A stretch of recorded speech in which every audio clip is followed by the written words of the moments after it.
Now let's see MCQ number 17. MCQ 17 देखते देखो क्या दिया हुआ है. B is the magnetic field perpendicular to the plane of coil. Then the flux linked with the coil is given by. चलो भाई phi का formula क्या होगा वो हमको पूछा हुआ है MCQ नंबर 17 में. ओके चलो फ्लक्स का फॉर्मूला क्या होता है, फाई इज इक्वल टू, फिर से बता रहा हूँ क्या होता है, it is B A cos theta. Is the formula of magnetic flux. ई रफ कॉइल ए दिया हुआ है. ओके अब देखो यहाँ पे तीन ऑप्शन है जो आपको कंफ्यूजिंग लग सकते हैं शायद.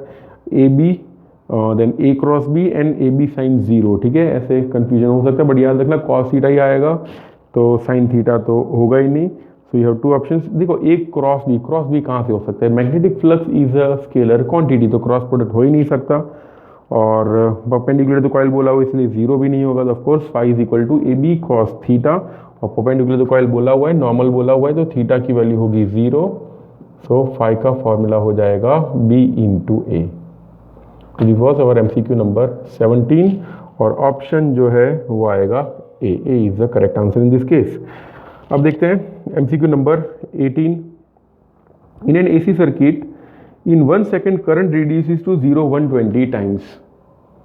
MCQ 18. ओके करंट ध्यान देना, current reduces to 0 120 times in 1 second, यानी एक सेकेंड के अंदर 120 टाइम्स जीरो हो रहा है. ओके तो उसकी फ्रीक्वेंसी क्या होगी, that is the question. We want to find out frequency. Direct याद रखना 120 टाइम्स जीरो हो रहा है, फ्रीक्वेंसी हो जाएगा इसका आधा 60 हर्ट्ज. कैसे हुआ वो भी बता देता हूँ. मान लो ये एक वेव है, फॉर वन वेव ऑलवेज 2 बार वो जीरो को टच करेगा. ठीक है अगर मान लो ये वेव में आपको कंफ्यूजन हो रहा है कि भाई चलो यहाँ पे तो 3 बार हो रहा है but still we can consider this wave also. Sorry yes okay यहाँ से लेके if you take this much wave यहाँ से लेके यहाँ तक देख ले तो 2 बार जीरो हो रहा है. तो एक वेव में 2 बार जीरो होता है. ओके सो अगर 120 टाइम्स जीरो हो रहा है तो कितना होगा frequency, it will be 60 hertz. See 2 बार जीरो हो रहा है 1 हर्ट्ज फ्रीक्वेंसी. ठीक है 2 बार जीरो हो रहा है 1 हर्ट्ज फ्रीक्वेंसी, 120 टाइम्स जीरो हो रहा है 60 hertz will be the answer. उसका आधा कर देना है. देखते हैं MCQ नंबर 19. MCQ नंबर 19 में दिया हुआ है alternating voltage is given as V is equal to, voltage दिया हुआ है 200 √2 साइन ऑफ 100t और जो आंसर है वो वोल्ट में है. V याद रखना मल्टीप्लिकेशन में नहीं, इट इज अ यूनिट में नहीं लिख रहा है यहाँ पे. It is applied to capacitor of, C दिया हुआ है 1 माइक्रोफेराडे, 1 माइक्रोफेराडे यानी 10⁻⁶ फेराडे. ठीक है ये दिया हुआ है capacitance. The current reading on a meter will be equal to, कितना करंट पास हो रहा होगा ये हमको फाइंड करना है. Okay you want to calculate the value of current. चलो भाई करंट ये इन सबके बीच में क्या रिलेशन होता है, I. See V is equal to I R, देसी फॉर्मूला याद रखो. V is equal to I into R. यहाँ पे R की जगह होगा mod Z because this is not the resistance, this is the complex resistance, impedance जिसे बोलते हैं. यहाँ पे सिर्फ कैपेसिटर की वजह से. तो I का वैल्यू हो जाएगा V bye mod Z, that will give. चलो भाई पहले मॉड Z देख लेते हैं. मॉड Z कैसे, पहले यहाँ पे लिख लेता हूँ. मॉड Z यानी यहाँ पे कौन है, सिर्फ कैपेसिटर है. कैपेसिटर का क्या होगा, it will be omega into 1 by omega C, that will give V omega into C. Okay अब ये जो V की वैल्यू है that is given to be 200 √2, ये तो हमको पता ही है. This is 200 √2. ओमेगा की वैल्यू, ओमेगा यानी क्या होता है, it is the coefficient of t. Okay तो ये है 100 और C दिया हुआ है 10⁻⁶. तो ये जो आंसर बनेगा that will be our I maximum, क्यों मैक्सिमम होगा, बिकॉज जब यहाँ पे हम लोगों ने v की वैल्यू लिखी है 200√2, that is a maximum value. Okay, तो ये हमको im मिला। im से अगर IRMS फाइंड करना हो तो कुछ ऐसे कर सकते हैं, therefore we can write IRMS क्या होता है, इट इज im/√2। तो ये जो वैल्यू हम लोगों ने फाइंड की उसको √2 के साथ डिवाइड कर देते हैं। पहले ये 0 0 काट देते हैं, देखो 1 2 3 4, 10⁻6 है तो 10⁻2 बचेगा, ऊपर होगा सिर्फ 2√2 और नीचे √2 एक और बार, ये कट हो गया। You get 2 × 10⁻2 ampere. ऑप्शंस में अगर कोई देखें तो मैच हो रहा है 20 मिली एम्पियर मैच हो रहा है, ठीक है। We get 20 milli ampere, that will be our answer IRMS। Okay, so this was our MCQ number 19, ठीक है। यहाँ पे मैं अभी सॉल्व करूँगा MCQ number 20। So let's see MCQ number 20। MCQ 20 में ऐसा दिया हुआ है, इन an AC circuit current is 2 ampere. Okay, MCQ 20 current दिया हुआ है 2 एम्पियर, ठीक है, this is the value of current, end voltage दिया हुआ है V = 220 वोल्ट, एंड पावर दिया हुआ है, सब कुछ दिया हुआ है, भगवान का दिया हुआ सब कुछ हमारे पास है, और फाइंड करना है पावर फैक्टर। पावर फैक्टर यानी cos delta, cos theta, cos phi, कुछ भी बोलो, ये हमको फाइंड करना है। ओके, तो चलो ये जो वैल्यूज दिए बस वाले पुट अप करके हमको आंसर फाइंड करना है। देखो पावर का इक्वेशन क्या होता है, P = VRMS IRMS cos delta. अब देखो यहाँ पे मेंशन नहीं किया हुआ वो मैक्सिमम है क्या है, जब मेंशन ना किया हो तो हम लोग इन दोनों को क्या लेंगे, will take IRMS। So cos delta की वैल्यू हो जाएगी P/VRMS × IRMS, that will give power यानी 40, VRMS यानी 220 और करंट है 2। सारी वैल्यूज डाल दो, विल गेट 0.09। ओके, गेट 0.09, इसका यूनिट नहीं होता। ओके, सो ऑप्शन होगा B.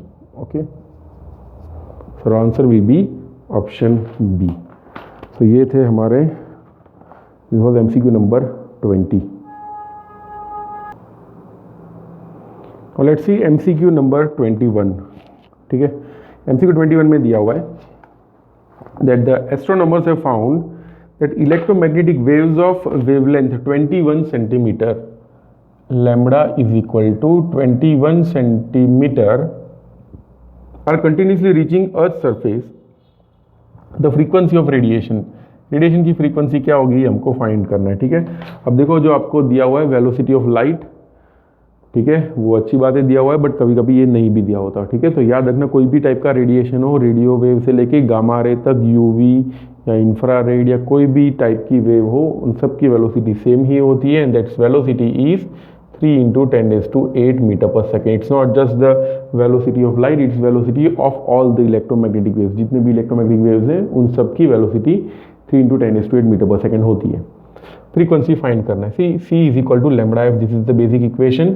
From that we can write F is equal to C/λ।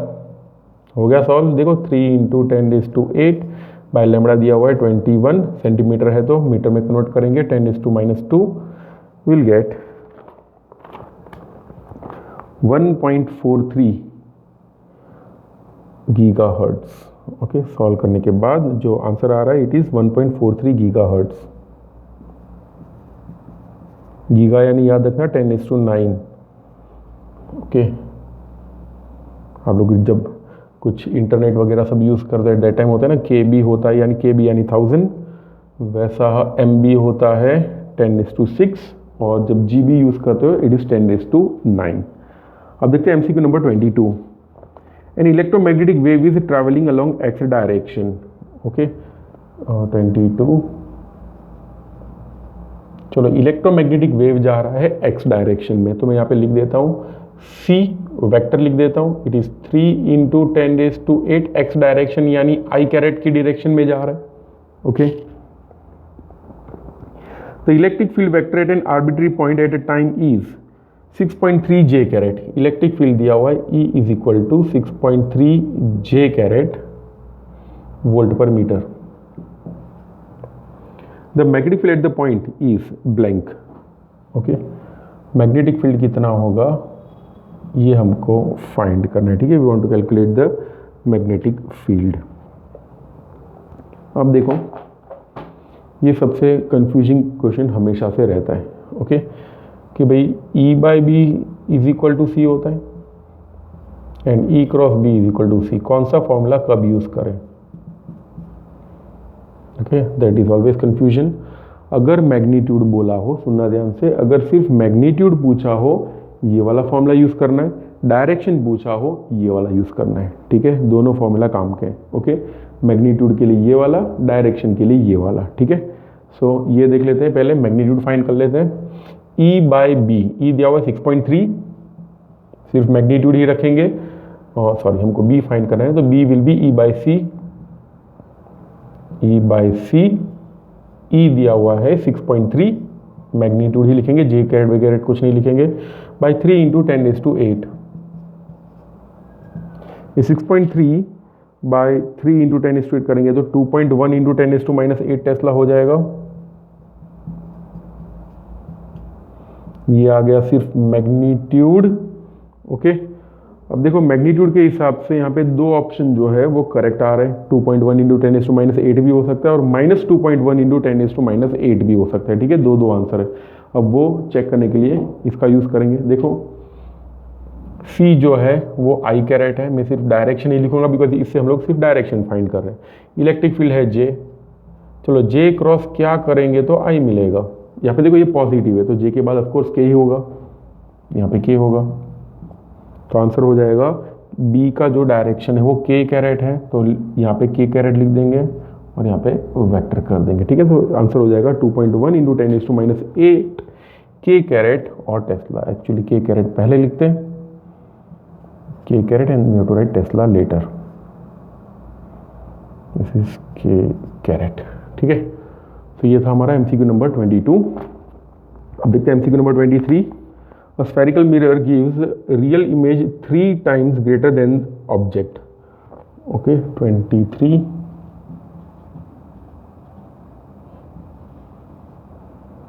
A spherical mirror gives real image 3 times greater than the object. यानी यहाँ पे बोल सकते हैं जो मैग्निफिकेशन होगा